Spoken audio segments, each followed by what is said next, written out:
हमारा जीवन बहुत बहुमूल्य है। उसके साथ साथ जो हमारा जीवन है वो सीमित है। हमारे जीवन का एक एक दिन प्रमुख होता है और इसी संदर्भ में प्रभु यीशु मसीह जीवन का एक प्रमुख सूत्र यहाँ पर बता रहे हैं। मत्ती रचित सुसमाचार के प्रारंभिक अध्यायों में प्रभु यीशु मसीह का पहला उपदेश पाया जाता है, जिसको हम पर्वतीय उपदेश के नाम से जानते हैं। मत्ती रचित सुसमाचार के 5वें अध्याय की 38वीं से 42वीं आयतों में लिखा है, और यदि कोई तुझ पर नालिश करके तेरा कुर्ता लेना चाहे तो उसे दोहर भी दे दे, और जो कोई तुझे कोस भर बेगार में ले जाए उसके साथ 2 कोस चला जा। जो कोई तुझसे मांगे उसे दे, और जो तुझसे उधार लेना चाहे उससे मुंह ना मोड़। अपने इस संदेश में प्रभु यीशु मसीह की जो बुनियादी बातें हैं, परमेश्वर की जो आधारभूत बातें हैं, उनको प्रभु यीशु मसीह परिभाषित करते हैं, उनकी व्याख्या कर रहे हैं। व्यवस्था से जोड़ते हुए वे परमेश्वर के वचनों की व्याख्या करते हैं और परमेश्वर के स्वरूप को प्रकट करते हैं। इन संदेशों में कुछ ऐसे सेंटेंसेस हैं, कुछ ऐसे वाक्य हैं कि प्रभु यीशु मसीह के ये बहुत प्रमुख वक्तव्य समझे जाते हैं, जो सामान्य व्यक्ति की समझ से परे थे, क्योंकि उन्होंने भिन्न बातें सुनी थी। प्रभु यीशु मसीह ने आश्चर्यजनक बातें कही। वो कहते हैं जो आगे हैं वो पीछे किए जाएंगे, जो पीछे हैं वे अग्रणी होंगे। प्रभु यीशु मसीह ने कहा जो बड़ा बनना चाहे वो अपने आप को छोटा बना ले, जो प्रधान होना चाहे वो अपने आप को दास बना ले, जो मेरी खातिर अपने जीवन को बचाएगा वो खोएगा। और इसी संदर्भ में प्रभु यीशु मसीह यहाँ पर चर्चा करते हुए ऐसे वक्तव्य देते हैं, यदि कोई तेरे दाहिने गाल पर थप्पड़ मारे तो दूसरा भी फेर दे। और उसके बाद वो कहते हैं यदि कोई तुझे मील भर, कोस भर बेगार में ले जाना चाहे तो उसके साथ दुगनी दूरी तक चला जा। आज इसी आयत पर, इन्हीं वचनों पर हम अपना ध्यान केंद्रित करेंगे। हम देखेंगे कि दूसरे मील तक, अर्थात अपेक्षाओं से आगे जाने तक की बात का क्या अर्थ है। मत्ती रचित सुसमाचार उसके 5वें अध्याय की 41वीं आयतों में लिखा हुआ है, और जो कोई तुझे कोस भर बेगार में ले जाए उसके साथ 2 कोस चला जा। आज हम इस बात के परिप्रेक्ष्य में यह देखेंगे कि उस समय पैलेस्टाइन देश पर रोम का शासन था। फिलिस्तीन में जो यहूदी रहते थे उनके लिए यह बात बहुत कठिन थी कि वे गुलामी में जी रहे थे। इसी परिस्थिति के संदर्भ में उन दिनों में यह आदेश भी था कि यदि रोमी सल्तनत का कोई सिपाही किसी भी फिलिस्तीनी नागरिक को कोई आदेश देता था तो उसको अपना सब कार्य छोड़कर रोमी सिपाही के आदेश को मानना अनिवार्य होता था, अन्यथा उसको सजा सुनाई जाती थी। हम पाते हैं मत्ती रचित सुसमाचार उसके 27वें अध्याय की 32वीं आयत में, जब शिमोन कुरैनी को यीशु का क्रूस उठाने का आदेश दिया गया तो उसके पास कोई विकल्प नहीं था। रोमी सिपाहियों को यह अधिकार था कि किसी भी फिलिस्तीनी नागरिक को, किसी भी यहूदी को वो बोझ उठाने का आदेश दे सकते थे। उनको यह भी अधिकार था कि कम से कम 1 मील की सीमा तक उस व्यक्ति को वह बोझ उठाकर ले जाना पड़ता था। और बात बहुत कठिन होती थी, अपना सारा कार्य उसे उसी क्षण छोड़ना पड़ता था, और जो आदेश दिया गया उसके अनुसार कठिन से कठिन परिश्रम करना पड़ता था। 1 मील बोझ उठाकर ले जाने को बाध्यता होती थी। रोमी शासन में 1 मील आगे जाने बाध्यता की बात नहीं थी, परंतु यह आदेश की बात थी। इसीलिए बड़े आश्चर्य की बात थी कि शहर की सीमा के बाहर चारों दिशाओं में 1-1 मील तक सीमाएं निर्धारित कर दी गई थी। उनको चिन्हित भी कर दिया गया था कि उसके 1 कदम भी आगे किसी को जाने की अनिवार्यता ना रह सके। इन परिस्थितियों में प्रभु यीशु मसीह संदेश देते हैं और कहते हैं यदि कोई तुझे बेगार में 1 मील ले जाए, 1 कोस ले जाए तो दूसरा भी चला जाए। अपेक्षाएं जितनी की गई, उन अपेक्षाओं के आगे जाना है। और यह बड़ी भीड़ थी जो अचंभित हो जाती है ऐसे वचनों से, आश्चर्यचकित हो जाती है। यह कौन सी बात है जो प्रभु यीशु मसीह कर रहे हैं? जो मुद्दे की बात है, जो प्रभु यीशु मसीह कह रहे हैं, वह यह कि यदि तुम मेरा अनुगमन करना चाहते हो, यदि तुम अपने आप को मसीह कहते हो, तो तुमको सामान्य अपेक्षाओं के पार जाना है।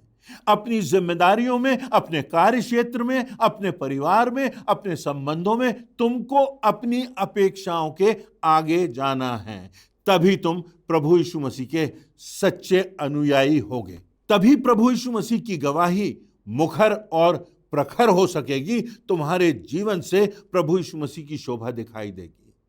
यदि मैं और आप प्रभु यीशु मसीह का अनुगमन कर रहे हैं, तो प्रभु यीशु मसीह का आदेश यही है कि हमें अपनी अपेक्षाओं के पार जाना है। प्रेम करने में अपेक्षाओं के पार जाना है, सेवा करने में अपेक्षाओं के पार जाना है, साथ देने में अपेक्षाओं के पार जाना है, क्षमा करने में अपेक्षाओं के पार जाना है, जो वादे किए हैं उनको निभाने में अपेक्षाओं के पार जाना है, पहुनाई करने में अपेक्षाओं के पार जाना है, दायित्व का निर्वहन करने में अपेक्षाओं के पार जाना है, निर्देशों का पालन करने में अपेक्षाओं के पार जाना है। और न सिर्फ तब की बात थी, परंतु आज भी यह बात हमारे लिए प्रभु यीशु मसीह हमारे जीवन के लिए हमें आदेश देते हैं, हमसे कहते हैं। हमारे परिवार के क्षेत्र में, हमारे कार्य क्षेत्र में हमें अपेक्षाओं के पार जाना है। अगर इस सिद्धांत को हम मान लें तो एक आत्मिक क्रांति आ जाएगी, एक आंदोलन प्रारंभ हो जाएगा। प्रभु यीशु मसीह की गवाही हमारे जीवनों से मानो ज्वलंत हो जाएगी, एक आमूल परिवर्तन आ जाएगा और प्रभु यीशु मसीह हमारी जिंदगियों को आशीषित करेगा। हम उस नगर के समान होंगे जो पहाड़ पर बसा हुआ है। एक प्रमुख बात यह है कि प्रभु यीशु मसीह ने जो शिक्षाएं दी, उन्हें मात्र होठों से ही नहीं, परंतु उन शिक्षाओं को जीकर भी दिखाया।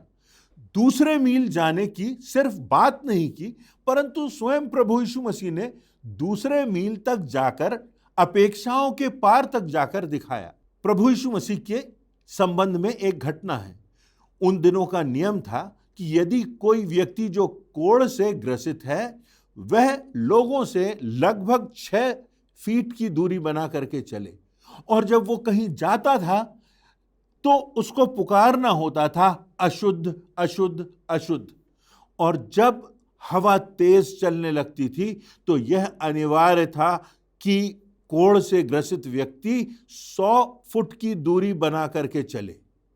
तब हम देखते हैं मत्ती 8वें अध्याय में, जहां वर्णन है कि प्रभु यीशु मसीह के पास एक कुष्ठ रोगी आया। यीशु ने अपना हाथ बढ़ाकर उसे स्पर्श किया और कहा, मैं चाहता हूं तू शुद्ध हो जा। और वह तुरंत कोढ़ से शुद्ध हो गया। उसको स्पर्श करने की आवश्यकता नहीं थी। प्रभु यीशु मसीह दूसरे मील तक जाता है। वह तो दूर से कह सकता था, वह तो पुकार सकता था, परंतु प्रभु यीशु मसीह उसको स्वीकार करता है, उसको स्पर्श करता है, और तब हम पाते हैं कि कुष्ठ रोगी चंगा हो जाता है। पुनरुत्थान के बाद की घटना, पतरस जिसने प्रभु यीशु मसीह को 3 बार नकार दिया था, पर्याप्त होता कि प्रभु यीशु मसीह उससे कहते, पतरस मैंने तुझे क्षमा कर दिया है। परंतु प्रभु यीशु मसीह उसके आगे जाते हैं, उसको क्षमा करते हैं। और हम आगे देखें तो यूहन्ना 21:17 में लिखा है, यीशु ने उससे अर्थात पतरस से कहा, मेरी भेड़ों को चरा। मैं न सिर्फ तुझे क्षमा करता हूं, परंतु तुझे सेवा करने के लिए बुलाता हूं। जाकर मेरी भेड़ों को चरा, मेरे अनुयायियों को परिपक्वता की दिशा में ले जा। मरकुस रचित सुसमाचार उसके 2 अध्याय के 5वें आयत में एक झोले के मारे व्यक्ति का वर्णन है, एक पैरालाइज्ड व्यक्ति का वर्णन है। झोले के मारे को शारीरिक चंगाई की आवश्यकता थी। उसका शरीर पैरालाइज्ड हो चुका था। उसको किसी प्रकार से उस झोपड़ी की छत को खोलकर यीशु के सामने उतारा जाता है और तब प्रभु यीशु मसीह ना सिर्फ उसको शारीरिक चंगाई देते हैं, परंतु उससे कहते हैं, हे पुत्र, तेरे पाप क्षमा हुए। मरकुस 2:5 में लिखा है, यीशु ने उसके विश्वास को देखकर उस झोले के मारे से कहा, हे पुत्र, तेरे पाप क्षमा हुए। उसके पाप क्षमा हुए, उसको अनंत जीवन मिल गया, उसकी आत्मा का उद्धार हो गया। वह तो मात्र शारीरिक चंगाई प्राप्त करने की आकांक्षा से वहां आया था। प्रभु यीशु मसीह दूसरे मील के पार तक जाते हैं और उसकी आत्मा को चंगाई दे देते हैं। आज के संसार में यह बात कितनी भिन्न है। दूसरे मील तक जाने की बात अपनी जिम्मेदारियों से, अपनी अपेक्षाओं से कहीं अधिक करने की बात। मत्ती रचित सुसमाचार उसके 5वें अध्याय की 16वीं आयत में लिखा है, यीशु ने कहा, तुम्हारा उजियाला मनुष्यों के सामने इस प्रकार चमके कि वे तुम्हारे भले कार्यों को देखकर तुम्हारे पिता की जो स्वर्ग में है बड़ाई करें। जब तुम दूसरे मील जाओगे तब तुम्हारे जीवनों से यह प्रकाशित होगा कि तुम मेरे अनुयायी हो। और जब लोग इस प्रकाश को देखेंगे तो एक भिन्नता को देखेंगे और तब उनको पता चलेगा कि यह व्यक्ति प्रभु यीशु मसीह का अनुयायी है। और इस बात से लोग तुम्हारे स्वर्गीय पिता की बड़ाई करेंगे। बहुत संक्षिप्त में हम देखेंगे कि आज के संदर्भ में दूसरे मील जाने का वास्तविक अर्थ क्या होता है। पहली बात, अपेक्षाओं से आगे जाने का अर्थ होता है। एक छोटे से उदाहरण से मैं समझाता हूं। हम कोई प्रोडक्ट खरीदते हैं, कोई इक्विपमेंट खरीदते हैं और उसमें लिखा हुआ है कि 2 साल की वारंटी है। वारंटी पीरियड में अगर चीज बिगड़े तो हम उसे सुधार देंगे, ये सामान्य मान्यता होती है उस कंपनी की।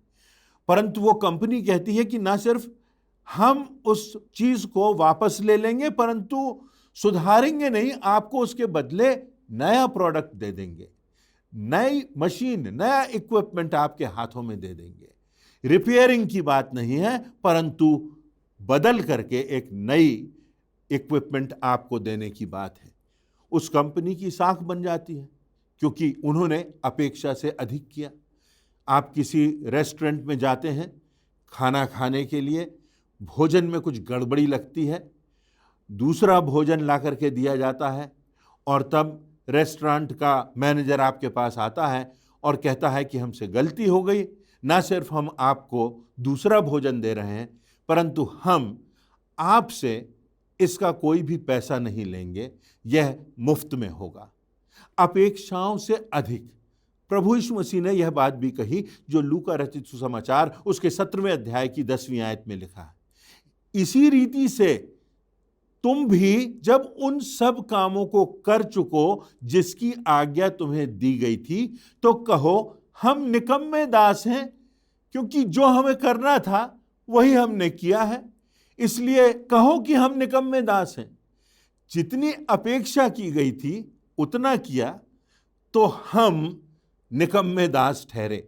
विश्वास योग्य दास अगर हमें बनना है, प्रभु यीशु मसीह के अनुयायी यदि हम हैं, तो हमको जो दूसरों की अपेक्षा है उससे कहीं अधिक करना है, दूसरों की अपेक्षा के पार जाना है, दूसरों की मदद अधिकाई से करना है, एक दूसरे को क्षमा करना है। जो लोग प्रेम पाने के पात्र नहीं उनसे प्रेम करना है, जो लोग मदद पाने के पात्र नहीं उनकी मदद करना है, जो लोग तुच्छ समझे जाते हैं उनको उठाना है।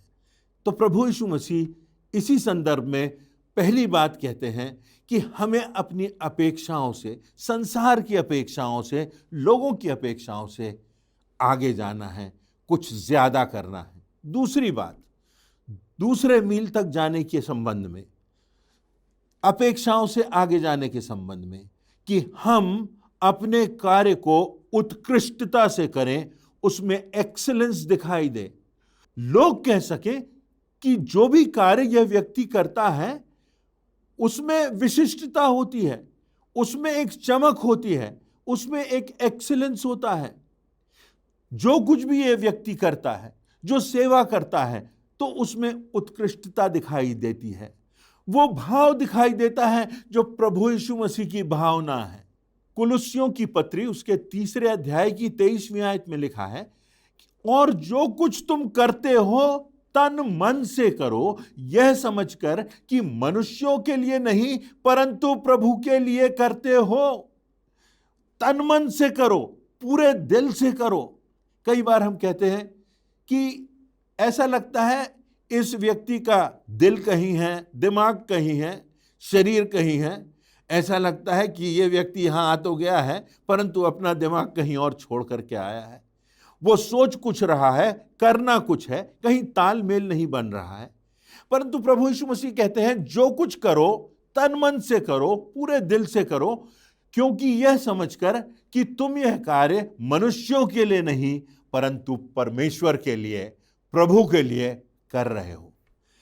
क्या हम और आप अपना काम करने के बाद उसे प्रभु के समक्ष ले जा सकते हैं और ये कह सकते हैं कि प्रभु, आज शाम मैं तेरे चरणों में आया हूं, जो कुछ मैंने किया है अपने पूरी क्षमता से किया है, प्रेम से किया है, सेवा की भावना से किया है, पूरे दिल से किया है, पूरी सामर्थ्य से किया है, ताकि मेरा कार्य तेरी दृष्टि में ग्रहण योग्य हो, जिससे तू प्रसन्न हो, जिससे तेरी महिमा हो। एक स्कूल का टीचर है जो एक्स्ट्रा टाइम देता है, जो कमजोर छात्र और छात्राएं हैं उनके साथ दुगनी मेहनत करता है, दूसरे मील तक जाता है। एक चिकित्सक है जो बार बार अपने मरीज के पास जाता है, उसकी सुधि लेता है, उससे बातचीत करता है, उसको समझाता है, अस्पताल में आता है, एक दिन में एक बार नहीं, 2 बार नहीं, कई बार उसकी जानकारी लेता है कि उस मरीज की स्थिति कैसी है। उसके साथ साथ अगर चिकित्सक या सेवक या नर्स ये कह दे कि मैं आपके लिए प्रार्थना कर रहा हूं, तो ये अपेक्षाओं से आगे जाने की बात होगी, ये दूसरे मील तक जाने की बात होगी। हमें अपने कार्य में इसी प्रकार उज्ज्वलता को बनाए रखना है, प्रभु यीशु मसीह की गवाही को बनाए रखना है। तीसरी बात दूसरे मील तक जाने के संबंध में यह है कि हम उनकी मदद करें और जिनकी मदद करें उनसे कोई अपेक्षा ना करें, कोई एक्सपेक्टेशंस ना हो। कई बार हम असंतुष्ट हो जाते हैं, हम खींच जाते हैं, हम नाराज हो जाते हैं, हम चिड़चिड़ाने लगते हैं, क्योंकि हमारी अपेक्षाएं बहुत ज्यादा हो जाती हैं। तो हम यह सोचकर मदद करें कि भले इस व्यक्ति से हमें इसका कोई फल मिले ना मिले, परंतु परमेश्वर के लेखे में यह बात होगी, परमेश्वर इसका प्रतिफल हमको अनंत जीवन में देगा। हमें दूसरों की मदद करना है, पूरे दिल से करना है। किसी ने बहुत अच्छा लिखा है, जिंदगी को आपने तब तक नहीं जिया जब तक आपने किसी के लिए इतना नहीं किया जिसे वह जिंदगी भर चुका ना सके। फिलिपियों की पत्री उसके 2 अध्याय की 4 और 5वीं आयतों में लिखा है, हर एक अपने ही हित की नहीं परंतु दूसरों के हित की भी चिंता करे। जैसा मसीह यीशु का स्वभाव था वैसा ही तुम्हारा भी स्वभाव हो। उस मसीह की मसीहियत तुम में हो, जिसके लिए करे उससे मिलने की, उससे वापसी की अपेक्षा ना करें।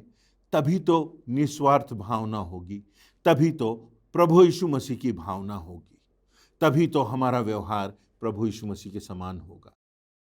चौथी और अंतिम बात अपेक्षाओं के आगे जाने के संदर्भ में वह यह है, जो बहुत कठिन है, अपने दुश्मनों के लिए भी अच्छा सोचें, अच्छा करें, उनसे प्रेम रखें। मैं जानता हूं ये कह देना तो आसान है, परंतु ये करना मेरे लिए, आपके लिए बहुत कठिन है। मत्ती रचित सुसमाचार उसके 5वें अध्याय की 46वीं और 47वीं आयतों में प्रभु यीशु मसीह कहते हैं, यदि तुम अपने प्रेम रखने वालों से ही प्रेम करो तो तुम्हारे लिए इसका क्या फल होगा? क्या महसूल लेने वाले भी ऐसा नहीं करते? और यदि केवल अपने भाइयों को ही नमस्कार करो तो कौन सा बड़ा काम करते हो? क्या अन्य जाति भी ऐसा नहीं करते? मेरे और आपके लिए प्रभु यीशु मसीह दूसरे मील आगे तक चला गया, स्वर्ग के सिंहासन को छोड़कर इस पृथ्वी पर आ गया। जो परमेश्वर था, वो जो सृष्टिकर्ता था, वह इस संसार में आ गया और लिखा हुआ है कि उसने अपने आप को ऐसा शून्य कर लिया कि दास का सा स्वरूप धारण कर लिया, सब प्रकार की पीड़ा को सहा, कोड़ों की मार सही, लोगों का तिरस्कार सहा, धोखा, विश्वासघात, थूक, अपमान, क्रूस पर मेरे और आपके लिए अपना प्राण भी दे दिया। प्रभु यीशु मसीह जब परमेश्वर के प्रेम की व्याख्या करते हैं तो उड़ाऊ पुत्र का दृष्टांत भी बताते हैं, जो कि बहुत सुविख्यात है। लूका रचित सुसमाचार के 15वें अध्याय की 20वीं आयत में प्रभु यीशु मसीह बताते हैं, तब वह अर्थात जो उड़ाऊ पुत्र था उठकर अपने पिता के पास चला गया। अभी दूर ही था कि उसके पिता ने उसे देखकर तरस खाया और दौड़कर उसे गले लगाया और बहुत चूमा। पिता ने उसे स्वीकार कर लिया, उसे सारा अधिकार दे दिया, बड़ी जेवनार की, बड़ा आनंद मनाया, बड़ा जश्न हुआ। यह परमेश्वर का प्रेम है। यह तो मात्र दृष्टांत है, परंतु यह परमेश्वर के प्रेम की व्याख्या है मेरे और आपके लिए। यह परमेश्वर का चित्र है कि जब हम उसके पास जाते हैं तो न जाने कितने मील, कितनी दूरियों को पार करके और हमारे पापों को क्षमा करके वो हमें अपने गले से लगाता है, हमको उठाता है। जब हम टूट जाते हैं, जब हमारे स्वप्न धाराशायी हो जाते हैं, तो हमारे जीवनों में वह हमें अपराधों को क्षमा करते हुए अपने बेटे और बेटियां होने का अधिकार देता। उस उड़ाऊ पुत्र को गले से लगा लिया, उसे बहुत चूमा, इतना प्रेम किया जितना कि वह प्रेम पाने की पात्रता भी नहीं रखता था। यदि हम परमेश्वर के प्रेम की व्याख्या करना चाहें, उसको परिभाषित करना चाहें, तो हम कर नहीं सकते।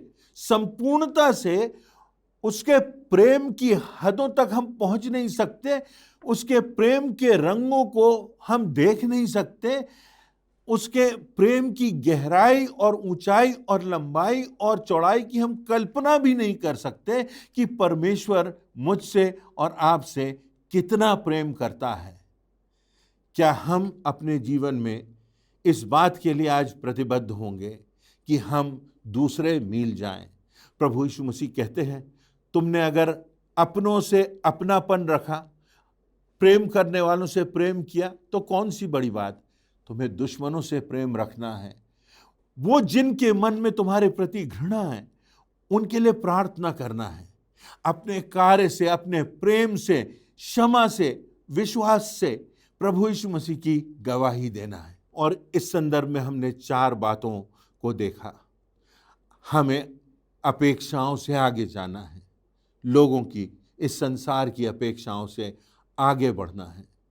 दूसरी बात, हमें दूसरे मील तक जाने के लिए अपने कार्य को उत्कृष्टता से करना है, पूरे दिल से करना है, प्रभु यीशु मसीह की भावना से करना है।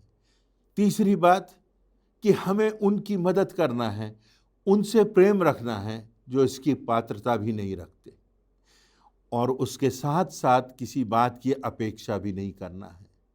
चौथी बात, अपेक्षाओं के पार जाने के संबंध में कठिन बात, दुश्मनों के लिए अच्छा सोचना है, क्षमा करना है, प्रार्थना करना है और उनसे भी प्रेम रखना है।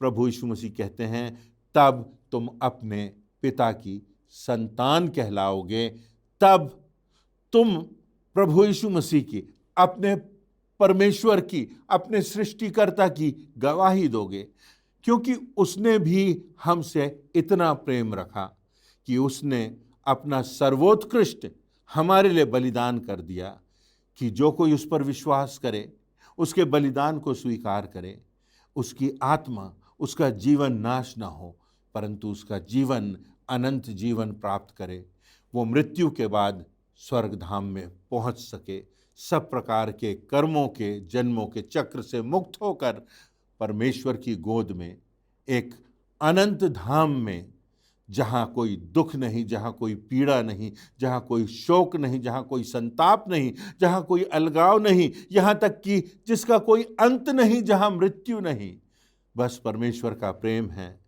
उसकी महिमा है और उसका राज्य है, अनंत आनंद है।